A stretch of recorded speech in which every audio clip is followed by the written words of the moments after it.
Hello, everybody. Welcome to episode number 49 of Preston Jensen's podcast. I'm your host, Preston. Today, I've got a very exciting guest on, a fellow podcaster, the host of the Hive podcast, Jared Spink. Jared, thank you first off for being on the show. Tell us a little bit about your background and how you got into podcasting. Yeah, first off, man, thanks for having me on. This is great. It's very awkward being on the other end when you're a podcast host and you get invited on. But yeah, man, I got into podcasting about a year ago. It's something I've wanted to do for, man, like a little over 10 years. It took me a long time to finally pull that trigger. And I'm so happy I did. I've got to meet so many cool people, have amazing conversations, learn a ton, and see this community kind of grow around the show, which is just it's fantastic. It's been great. So, when you got started, did you have any idea it would grow into something like this? Uh, I mean, I think we all have the goal and the hopes that we want it to grow into something, but when you're first starting out, it's hard to see. I don't know if you want to say like the light at the end of the tunnel, but it's hard just to see any light. Like, where is it gonna go once you actually get started? You have hopes and dreams, but it's really hard to see how it actually will develop until you're in it and you start seeing it develop. So tell me how it felt, your very first guest. How did you reach out to them, and were you thinking they'd say yes? Because I know from my standpoint, I remember reaching out to my very first guest thinking, there's absolutely no way this person's even going to respond. If they do, great, but what's the worst they can say? No. So, Yeah. Well, the show started out with I mean, it started out different than what it is now. It's pivoted and transitioned, um, probably because of COVID, because the show started out initially in-person interviews. So I was working out of a co-working space. They had a podcast room, and so I jumped on it. I was like, well, I'm gonna put this room to use. And I had a fellow I don't know, co-working space person that was there that I asked to be on the show. And he agreed to it because the show originally started out interviewing um, entrepreneurs and creatives. It's kind of evolved since then to just creatives and the entrepreneurship of creativity. okay. So initially it was also including just entrepreneurs doing anything. And so a co-working space is a perfect place to meet entrepreneurs. And so I had talked about it for probably about a month before I actually recorded my first episode. And so I had a few people that were already down to be on. I had a schedule before I recorded the first episode. And yeah, so getting started once I actually committed to it was fairly smooth. Yeah, So you had done a lot of planning before you just dove right in. Because absolutely. I Yeah. from my standpoint, I was thinking, you know what? I'm just going to get out of my comfort zone. Terrible at public speaking. I want to just get into this, dive right in. So I went into it blind. Looking back now, I really wish I would have had a plan set out like that. It would have been nice to have a direction to see where things were going. But like you said, uh, the podcast kind of evolve as time goes on, depending on who you've got on the show and whatnot. Can you tell us about your branding? Because that's the first thing I noticed when I checked out your page. The branding and everything that goes along with it is just on point. How much went into that, and how much time do you take designing branding? Yeah, so I mean, I already had a brand kind of look and style going into this because I self-employed. I have a business called Hive Media that does a lot of freelance work, and so I already kind of had a logo. I already had like the color scheme going, and I kind of just wanted that branding to run in like be just on point with the podcast too. I wanted to keep the branding all the same. So that was actually fairly easy for the show because I already had a color scheme. I already had somewhat of a logo that I reached out to my logo designer and said, hey, here's my logo for my business. I want it to be fairly similar, couple little minor tweaks.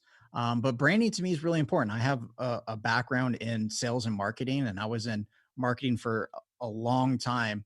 And I think branding is so important. And to keep that consistent look, I think is important. So consistency and having a good look and sticking to it once you've decided and not have it change constantly.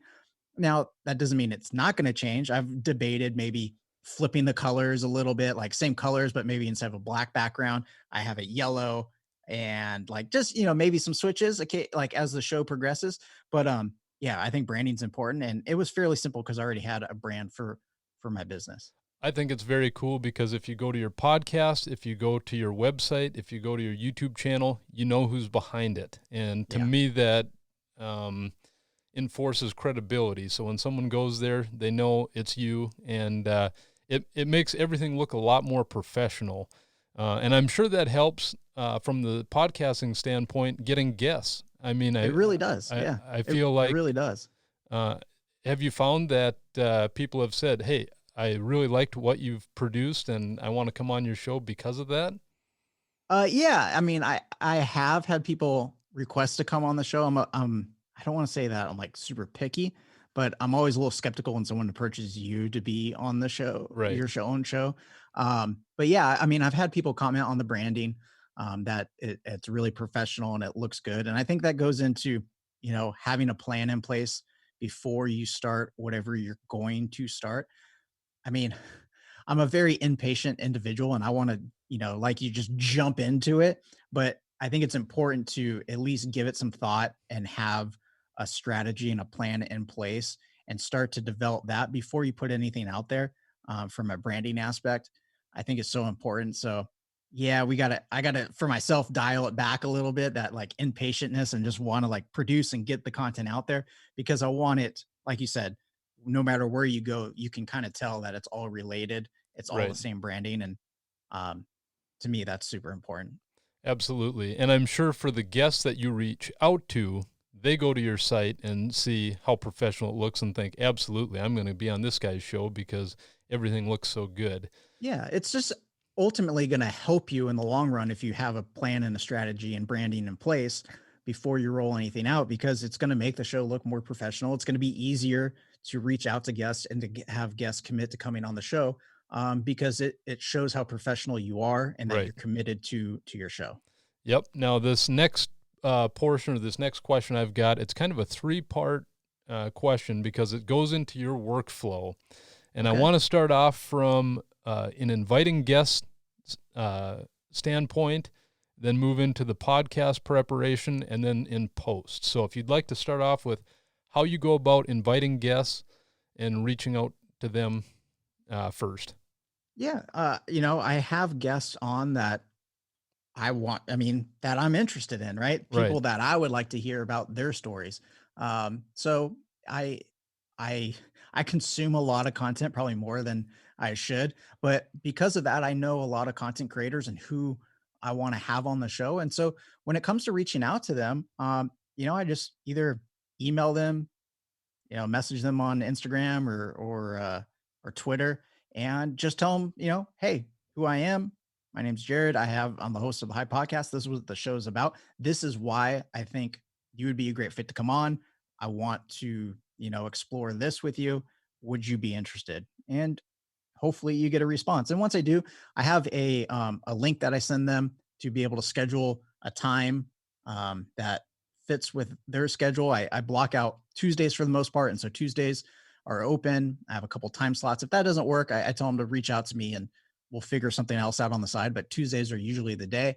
And then it has a questionnaire. Can you record your own audio? Do you mind being on camera? Because it's a video podcast as well. Is there anything you don't want to talk about? I think that's super important to ask. Like, Yeah. is there anything you don't want to talk about? And then also, is there something specifically you want to talk about? Um, and so there's a few questions there, and it makes it really easy for them to schedule and to kind of already start to be a part of that like pre-production of the podcast. Is that a specific type of software or is that something you've developed? No, it's Calendly. Okay. It's just a website that you can sign up. It's free. They have a paid version, but I use the free version, and it's super simple. It sends the guest like a reminder and like a little link they can put it on their calendar and everything. It's great. I didn't initially do that, and it was a little bit like, all right, let's find a date that works for each other, and that's fine. but having that just makes it come across a little more professional, a little easier to book guests, and there's less communication that has to go back and forth too. It's just like click the link, book it, and I get a notification that it's been booked. It's the workflow for that super simple. It's great. I'm going to be definitely looking into that because, as you know, going back and forth trying to schedule this stuff, and everyone's got busy work lives. Yeah. Everyone's in different time zones, so that's tough. It's all part of it that goes into the background workflow of producing a podcast. Well, then getting into the editing after the fact, you've had your guest on, you've recorded. How often do you edit, and I guess how long does it usually take you to produce a single podcast? Yeah, so I edit every week. So I edit a week before the episode comes out, so it's just kind of fresh in mind.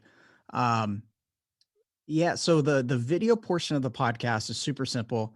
I kind of produce it on the fly with I use Ecamm, which is a great software that people can just, it's almost like Zoom. They can just come into to Ecamm from any web browser, and I have scenes set up, and I can switch between them with my Stream Deck, and so it's kind of produced on the fly. Ecamm records great audio, so after that, it's just a matter of putting it into Final Cut Pro, putting my little intro in there, and then some graphics for call outs for social media accounts and subscribe buttons and my outro. And then it's exporting. So the video portion literally takes maybe 10, 15 minutes. Super simple. The audio portion though gets polished a lot more because the video is more like there for a live behind the scenes recording of the actual Right. podcast Yep. recording for people to see. But the audio portion goes through more in-depth polishing. So I'll record using the Rodecaster. I always have multiple backups of audio. So the Rodecaster's audio, and then hopefully the guest might be able to record audio, and then Ecamm records audio, which is really high quality. I've used that multiple times for guest audio. So I find the best track for the guest audio, and it's all recorded on the Rodecaster multi-track, brought into Logic, and from there it goes through just listening back and maybe cutting out gaps, because when you watch a podcast, it's interesting. You can have these little uh, gaps in your speech, and it's natural because you can see what's happening. But when you're listening, those gaps, even when they're really short, can seem a little awkward and too long, even though they're not. So it's just basically splicing up the episode, tightening up the audio so it flows consistently. And then after I have that all chopped up, then it goes into EQing, compressing, limiters, kind of tweaking your audio, getting rid of those annoying frequencies and kind of leveling out the decibels, and then you export it. So that can take a while depending on how long the episode is. I tweak it a lot. Like, I mean, I could be moving those gaps just like a split Oh millisecond. man. I get a little too OCD about it. So what I have found that has helped, and you can probably relate to this as a host, is it makes it difficult when there's multiple people talking at the same time. And so it's tough because you want to have a conversation, but it's also an interview podcast. So I ask a question and then I have to remind myself to shut up and let the guest talk. When I do that, it makes it a lot easier to edit Yep. because you can see exactly the audio lines and where you need to cut. So it just varies on time. I would say probably like a couple hours, um, start to finish on the audio. And I try not to do it in one sitting, because if I do it in one setting, I might rush through it. But if I break it up into 20, 30 minutes here and there over a couple days, it's not so bad. It's amazing how two podcasts can be so much different, because for my podcast, and like I'm just a hobbyist, we're just starting out here. Well, I can't say that anymore because I'm 49 episodes in, but Congrats, man. I just hit 50 this week. My 50th, I mean, as of when we're recording this, my 50th launched. And I actually, it's been great. I've been watching that with Tom Buck, and for all my Yeah. listeners, you should definitely go back and listen to that interview. It was great. I had a lot of fun listening to it because it paralleled my journey in podcasting so well that it was almost startling to me. Like, whoa, this is amazing. The thought process that goes behind these things. But getting back to the editing, from my standpoint, my videos take so much longer because I'm using 4K video from my camera, and then I'm pulling it into Final Cut and splicing it over the Zoom recordings, and that gets to be super tedious. And on the audio side, I take the Rodecaster Pro audio and I take it out and I do very minute editing on the podcast. And I was just talking about it on one of my last episodes that if I were to take out all the ums and and all the useless speech that I say, it would probably cut my podcast time in half, you know. But Yeah, I totally get that. I've been listening back to a couple of my episodes and I was just like, hey, if you want to play a really fun drinking game, just take yeah, a shot every time I say the word like. I think it's to that California speech. isn't it? Isn't The it? California slang. Like I say like so much when I'm listening to it. I'm just like, oh my gosh, I It gotta work on that. it's scary to listen back to your own episodes because it's like, what? I didn't say that many times. I sound ridiculous, you know? And I always say, oh man, what was my guest thinking during this part of the interview when I'm saying, repeating myself over and over? But hey, it's all part of the journey, and I feel like I'm getting better every episode, and I'm sure you feel the exact same way. Yeah, I've really enjoyed doing the video portion because I had all the equipment already. So I'm using my Blackmagic camera feeding into. I was originally using just a Stream Deck, not Stream Deck, but the capture card from Elgato. Yep. Now I have an 8M, and so the audio feed, not the audio feed, the video feed runs straight into that, into the computer, into Ecamm. The great thing about Blackmagic is I can have the LUT already on the camera, and then with the 8M, you got some software that you can kind of tweak the saturation and contrast. So the video basically is already dialed in once you start recording, which is really, really helpful. That sounds Um, fantastic. I would probably not do the video portion if I had to like if I had to do Right. everything you were doing, I wouldn't do it. I mean, I'm definitely going to be looking into all this software and stuff, but Zoom is just a free software right now, so I've jumped on board with that, and I'm sure there's other softwares out there that are better. But another thing I noticed that is a tedious thing for me is lining up your mouth with the audio. Do you have any issues with that when you're using Ecamm? I don't, because you can actually control the audio delay straight Okay. in Ecamm. Yeah, I tried using Zoom and I had that issue as well. And I tried tons of different like workarounds and I could not, like, on the live actual like recording, have it come out where everything's in sync, and you would have to mess around with that. The nice thing is with Ecamm, yeah, you can control the audio delay, which is really, really helpful. So That'd be you awesome. got to go through like trial and error to figure out how many frames it works for you. Mm-hmm. I think I was talking to Tom, and he, man, this was like when I asked him forever ago, and I think he said he was using like 10 frame delay. Okay. I only use 4, Oh, and that works for me. So it's just trial and error to figure out. Do a couple test recordings yep. on Ecamm, and you kind of figure out the sweet spot. Right. And yeah, it works. It's really helpful. So another thing that I was interested in when you were saying you take the audio from Ecamm, Rodecaster, and it sounded like you had one other source. The guest, if they're able to. Oh, the guest. Okay. So when you're taking those audios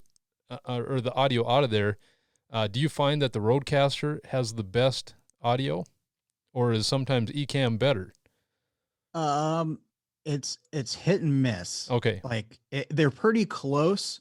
I think it all just depends on the guest and how like the mic they're using and Yep. stuff. Sometimes Rodecaster sounds just fine. Sometimes Ecamm sounds a little better, but the Okay. audio you get from Ecamm is fantastic. It's really, really good. Like the audio that you hear on the video version of the podcast is Ecamm's audio. It's not Oh, the wow. Rodecaster's audio. So Oh, okay. it works great. Yeah. See, I always splice in the Rodecaster audio into the video side of things because I find that the Zoom recording of the audio is not very good. It's 10 out of 10 times the recording off the Rodecaster will be better. So it's interesting to hear that. I'm a big Ecamm fan because you get a stereo mix. Okay. And then you also get separate tracks. So you get your track, and then you get the guest track as well, which is really nice. I'm going to definitely have to be looking into this stuff. Tell us a little bit about your background before podcasting and YouTube. Yeah. So, Man, I've had a lot of different jobs, but prior to being self-employed, I was in the beer industry for 7 years, working in sales and marketing for a local beer distributor that sold a ton of different beer brands. So, the big Goliaths of the beer industry, stuff from Anheuser-Busch to like Sierra Nevada and local like mom and pop breweries. It was a lot of fun. They got bought out though by Anheuser-Busch, and I didn't want to go back to that corporate life. I had worked for a corporate company in the past, working for Vaughn's or Safeway, and working my way up there. And I just didn't want that working for a big corporate company anymore. So everybody got laid off. You had to reapply. I didn't feel like doing that. I was doing photography on the side, doing a lot of real estate work, just as a side hustle, making part-time income doing it on the side. So theoretically, if you're doing it part-time and making part-time income, if you do it full-time, you should make full-time income. So I Right. took that leap. Um, you know, Horrible time to take that leap, Thanksgiving week. And then COVID hit like a few months later, but it's all worked out. The business has really picked up, Awesome. and it's been great. So yeah, and then I started the podcast around that time too. March or April of last year. So yeah. Awesome. So you said you kind of have a niche in real estate right now. Is that mostly Yeah, what you're doing? yeah, just because there's no real I started to get into event photography and Okay. doing some events, and I I love suppose. that because it's just live action and you're capturing what's going on at the event. Doing a lot of like conferences and stuff. That was a lot of fun. Not I mean, it was fun. They're long days, but it's also not as stressful as doing like a wedding or something, and they still pay really well. So Right. I loved getting into those, but those went away. But the real estate business is really, at least here in California, has really taken off. And because of COVID, people realize the importance of having good digital assets, photos, videos, virtual walkthroughs, floor plans. So that's helped out a ton and really helped the business grow. And yeah, so it's doing really well. I've really found that real estate has been good to me as well. I've got a drone company on the side where I just do drone media and stuff, and it's been great. And like you said, COVID might have helped that out a little bit because people are realizing that, hey, I can sit at home and view all these homes from, the comfort of my own couch and stuff, and the 3D tours and all Yep. that. So it's fun to see the um, path that I have with you just kind of align here. Is there any other equipment that you use that you would say you have to have it? Like, what is the best equipment you use, whether it's real estate or podcasting or YouTube? Um, Man, because they all require different equipment, so that's Right. a tough question Yep. question to answer. But I mean, What's your favorite? ultimately, Yep. what's my favorite? I love the Rodecaster, right? I love the Yep. Rodecaster. It's a I'm fantastic right there piece of with you. equipment, and I use it to record YouTube audio. I start getting more corporate video gigs, and there's interview portions. I'll probably take the Rodecaster with me over my Zoom H6, I think it is, field recorder. Even Right. though that's small, the audio that comes out of this is just so nice and Yep. almost ready to go right out of the recording.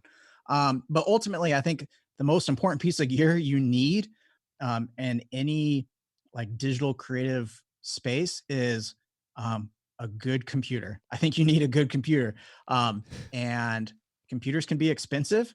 So if you can't afford something that's going to have like a lot of RAM, um, wait and save up because I think having when I first started, I had an iMac that only had like it was an older iMac. It only had like 8 or maybe 16 gigs of RAM. Okay. But I was able to upgrade to a newer, like I think it was the like 2019 one with the better resolution. And then with the 27-inch, you can swap out the RAM. So I think I have like 128 gigs RAM in there. I think having a computer that can keep up with your workflow is so important because otherwise you're going to hate life when that computer is dragging. So I think having a good computer is overlooked. Everybody's focus is on the camera or the microphone or the recorder. Get yourself a really good computer to be able to handle your workflow and then go from there. That is great advice. I am in that rut right now. I'm using a 2013 MacBook Pro, and Oh, dude, that's got to be painful. it's hanging in there. But I'm telling you, the amount of times I'm seeing the spinning wheel and the Oh yeah. crashing and all that stuff when I'm doing editing, it's a nightmare. So I have to ask, what are your thoughts on the Mac Mini? I haven't messed around with it Okay, at all. I I probably won't get it at all. I'm so in love with iMacs being able to have a screen built in. I would hate to have to get another monitor, and I know that for some people, they would never get the iMac because they want to have their own super wide monitor. I just like the all-in-one system. yep, So if I ever upgrade again, it'll be another iMac. I really hope they change the design because the new iMacs I think are horrible. They're absolutely ugly. Like they look great, like Marquez said, they look great from the back, but you never see the back. It's right. usually like you're working in the front. Um, I would rather see the new iMac be thicker. I don't know why. Who cares how thin it is? It's sitting on your computer, on your desk. Yep. Make it thicker, get rid of that chin. And I have no idea why they went with a white bezel. Like that looks just horrible. It looks so bad. So I'm perfectly happy with my 2019 iMac right now, and it's a great computer. But if I ever have to upgrade, I hope that they come out with a higher end iMac that doesn't look like a kid's toy. Yeah, right. And watching their presentation, I thought, man, they're putting a lot of emphasis on the colors, and I think every time I think, who cares? I don't really care about the colors Yeah, and of they're the. like super soft, like pastel, like Yep, Easter looking and that's all colors. right. I know some And people like you that, didn't even but come out with a black one. Like you yep, came with all these colors. You yep. couldn't come out with a black one? I know Oh, that's what I was thinking going through that whole presentation too. But so those new ones, I don't think you can add RAM to them, can you? no, because they're The- replacing the right. 21 inch, right? And the I, 21-inch didn't have a RAM door. so yeah, So who knows if even the new, you know, if they're replacing the 27-inch with maybe a 30, hopefully we'll see. right. Be, who knows if they'll allow you to switch out the RAM, you know? And that's a big feature because when you're paying for RAM through Apple's world, that gets very costly quickly if Oh, you're just paying for ridiculous. what they have. So that's why I was kind of thinking maybe I'll go a budget route. I'll get the Mac Mini with maybe I know Tom had a great video on a hub that he got where he could put in an SSD off that hub, but I guess I'm not sure. But you put up a good point for the actual iMac. And I don't know, do they still sell that version where you can? I think they still sell the They do. regular 27-inch Okay, iMac as of right now. I'll have to check This that was the out too. 2019 with the 5.7K Okay, monitor. Yeah, I don't want to put a whole lot of thought into like I just need a fast machine on like, and I like all in one computers. I agree. And I think you said earlier you were a Final Cut Pro guy. Have you ever tried Adobe Nope. editing suites? And that seemed like a quick answer. Is there a reason Nope. for that? Uh, well, first, if you have a Mac, you know, Final Cut is optimized to work with a Right. Mac. Yep. It's a lot faster than Adobe. And also, you only got to pay once, right, for Final Cut right now. Yep. You buy it, that's it. While Adobe might seem like, oh, it's a cheaper upfront cost because you're just paying monthly for it. Um, in a year, you've already spent, I think, double than you would have in for Final Cut. So Right. I do a lot of video editing for clients. I just the one price, it was just worth it to take that hit up front and never have to worry about it again. I still subscribe to Adobe products, just Lightroom and Photoshop, Lightroom. but Yep. yeah, I love Final Cut. It's a great tool. I do too. And one of the things I like about it is I never have issues with it crashing. And if something crashes, it's my computer. It's not Final Cut. And I've heard a lot of people talk about issues with crashing and losing their entire project with Adobe and then having to start all over. And Uh, I think about that and I think if that happened to me one time, I would never use it again. right. I couldn't imagine putting all that work in and just losing it. I think it's just whatever you're used to too. I think Final Cut it's so user friendly. Right. It's fantastic. I do that for all my editing. Now I do use DaVinci a little bit Okay. now. And I use it basically just for color grading because the color grading tools in there are fantastic. So I'll It, color grade in there and then export clips and then just chop them up and finish the editing and Final Cut. so I'm assuming you watched the whole Apple presentation with the release of the new products. The new. I didn't. Oh, you I didn't? didn't Okay. because Tuesday, I got my COVID. I had a COVID shot right Okay. at when the presentation began, and then I had a couple client jobs I had to go do, and I also knew if I watched it, I would probably want to buy something, Right. and that's only going to hurt me. Yep. I don't need anything. I was I gonna. don't need the iMac. I already have an iPad Pro that works just fine. And AirTags, like, I mean, what's there to know? It's like a tile. I have a tile. Like, if Yep. I need an AirTag, I'll buy an AirTag. I was gonna ask you your thoughts on that iPad Pro. I was gonna see if you thought maybe you could do all your editing on that, but I'm not a fan of editing on an iPad. okay. I don't understand why people are so adamant to be able to edit on an iPad. So many people want to edit like Final Cut and video on That's iPads. true. And Yep. why would you want to edit on such a tiny screen? Mm-hmm. I don't understand it. Maybe because you can do it on the go, but I don't want to do it on the go. Like, I like editing in front of my computer in my office with my headphones on.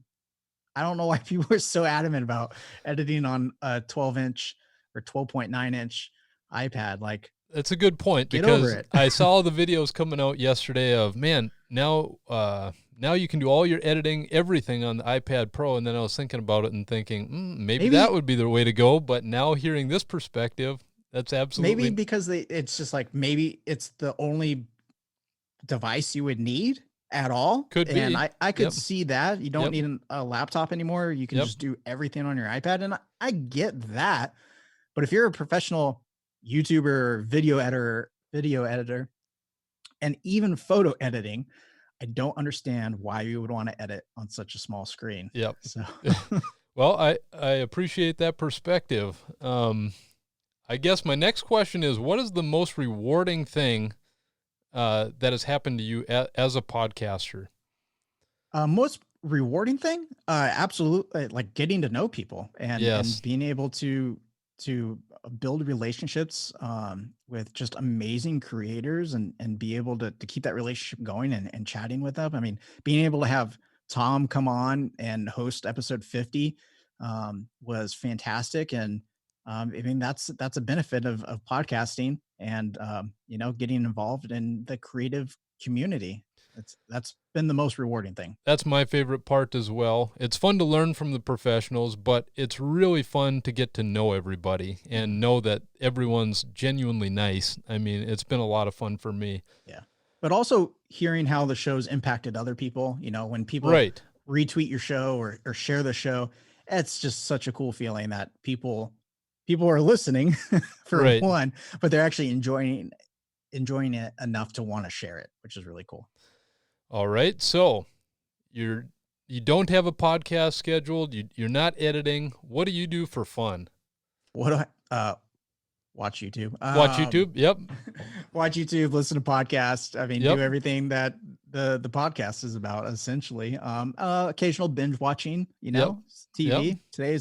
We're recording on a Friday. I can't wait to go watch was it Winter Soldier and the Falcon or whatever it's called on Disney Plus. I like watching good TV shows. I thought for sure you were going to say YouTube. the release of the new Mortal Kombat tonight, but Oh no! See, Yep. I'm not a big HBO Max guy. Like, I Okay. refuse to pay for another. Like, don't get me started on the streaming wars. Like, how many? After you get all these subscriptions, you might as well just have cable. So I'm right there with you. As far as ridiculous. Final Cut and anything like that, I like the one-time purchase. And Yeah. the scary thing is, it seems like most things are going to the subscription plans. From and a business aspect, people are going to make more money. It's great. I get it. From a business point of view, I would definitely move to that platform as well. But as a customer, I love the one-time purchase. Mm-hmm. Well, before I let you go, I always have a little lightning round where I ask about 10 just quick questions, maybe get to know you a little better. Yeah. So here we go. If you could have anyone on your show, who would it be? Anyone on my show? Yep. Doesn't have to be a YouTuber. It can be anybody. Yeah. I actually, who I really want to have on the show, and my dad put this idea in my head, and I'm gonna do it eventually. We'll see. I mean, hopefully. Matthew McConaughey. Oh, Like cool. I'm listening to his book right now. Dude is such a cool dude. I've seen him on a few other podcasts, and like that would be really cool. I mean, come on. That would be cool. I'd love to listen. Yeah. All right. Favorite MLB team? I'm a baseball guy. I don't know if Oh, you me are. too, man. I'm a huge baseball guy. All Gotta right. root for my Padres, man. Okay, Gotta root for awesome. my Padres. Well, I'm a big Twins fan, and it's not going so hot right now, but I feel like they've got the players to turn it around. Yeah, my Padres finally, the last team in Major League Baseball, got their first no-hitter like a couple weeks ago. Last team in Major League Baseball to do it. I've got him on my fantasy baseball league, so nice, man. Yep, I'm excited about that as well.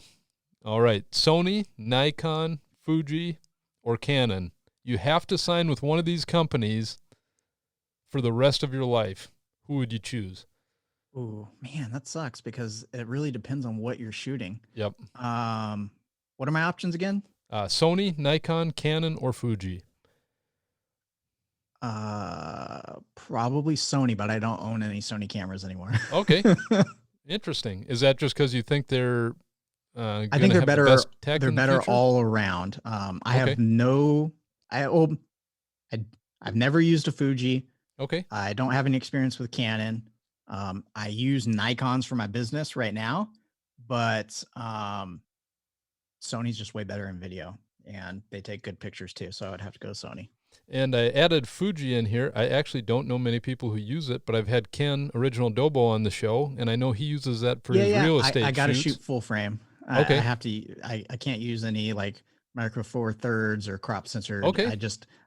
I need those wide angles, and you have to get such a wide angle lens when you're not using a full frame. So I gotta go with something that has full frame. Awesome. All right. This one's probably going to be tough. Biggest influencer in your life? Oh man, that's really tough. I mean, I have to say my wife, right? Yeah, there you go. That's like the smart answer. That is right? the smart answer. Yep. That's great. All right. Favorite movie? Favorite movie? The Hunt for Red October. Okay. For sure. I love me some Sean Connery. I can watch that movie over and over again. So are you a Bond fan? I am a Bond fan, Me too. He isn't my favorite Bond. Roger Moore is my favorite Bond. Oh, that's interesting too. The Man with the Golden Gun, is that one of your favorites? I love that one, man. Okay, good, I do good too. Stuff. Yep. Who's your least favorite Bond?